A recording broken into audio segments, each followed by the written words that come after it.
Why does he claim to have the cost of living under control when administered inflation, the component of inflation government can most directly influence, hit 10.8% last month, the steepest rise in at least 35 years?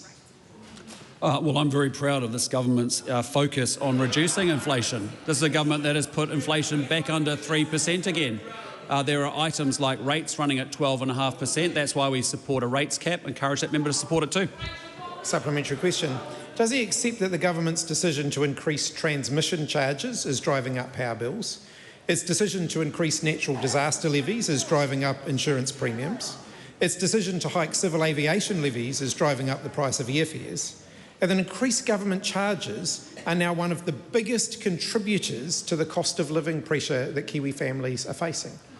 In light of the first part of that question, I'd say to the member the energy prices are a function of his administration's banning of oil and gas and the fact that we do not have a supply of gas in this country, which has led to elevated electricity prices.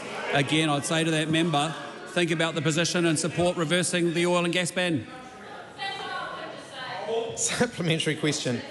Did his government's decision to cut funding for public transport, forcing some commuters and families to pay up to 50% more just to get to work or school, increase or decrease the cost of living pressure that Kiwi families currently face? Well, I can say to the member what is helping those families deal with the cost of living is our expanded role for family boosts. What is helping those families support them in a cost of living crisis is the tax relief that we've offered them. What is supporting them is actually rental stability. That is a good thing, making sure. And we're also making sure that we give people tax, inflation and interest rate relief, which is what this government is delivering. Speaking of family boost, has he found one single family that has received the full $250 a fortnight that he promised Kiwi families with kids during the last election campaign?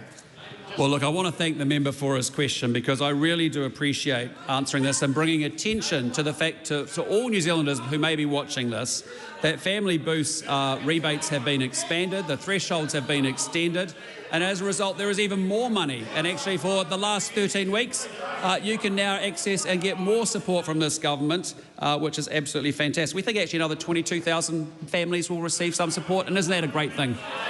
No one's getting all of it. Supplementary. Can the Prime Minister confirm that this government is carefully managing its own finances so that New Zealanders face a lower rate of inflation and falling interest rates as a result? I can, and what I can confirm is that this is a government that won't be looking to increase prices for New Zealanders by increasing the inflation band target as that member proposes. Oh, who said that? Well, point of order, Mr Speaker.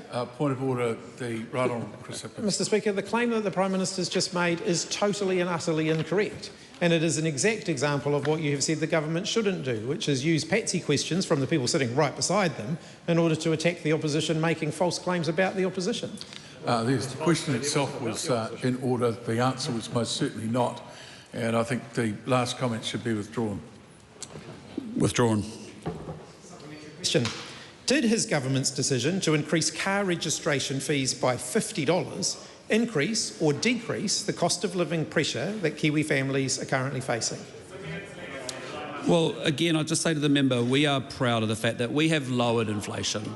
In this government, yes, we have food inflation running at 5%, but that's a lot lower than 12.5% under his government.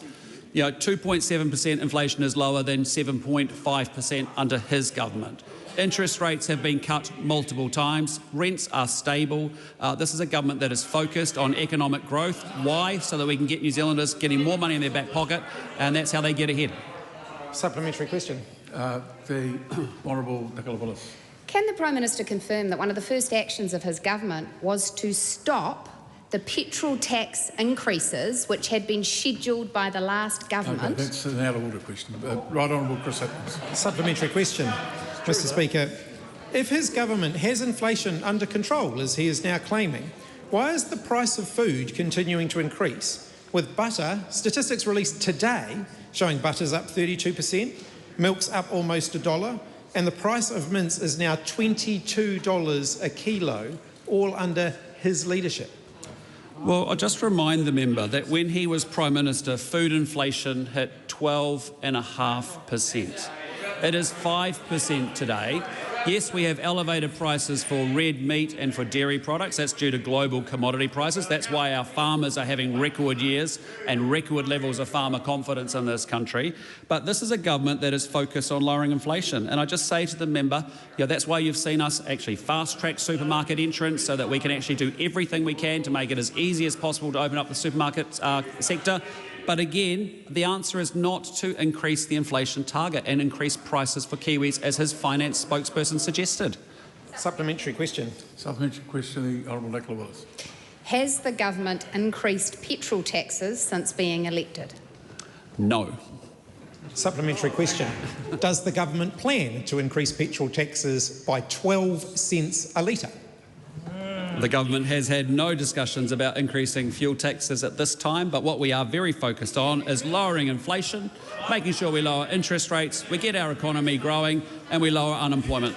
Point of order, Mr Speaker.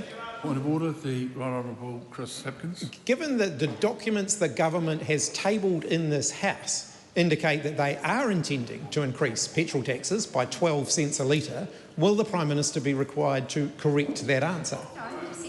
If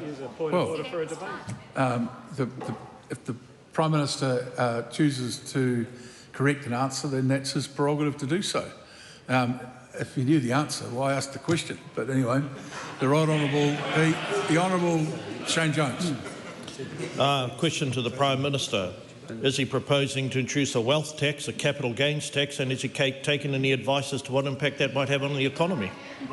Well, I don't think taxing more, borrowing more, spending more is the way that we move this economy forward. I think that's what's put us in the almighty mess that we've actually seen. A capital gains tax, a wealth tax, an inheritance tax, a death tax. God knows what's being proposed. I just know that's not the answer.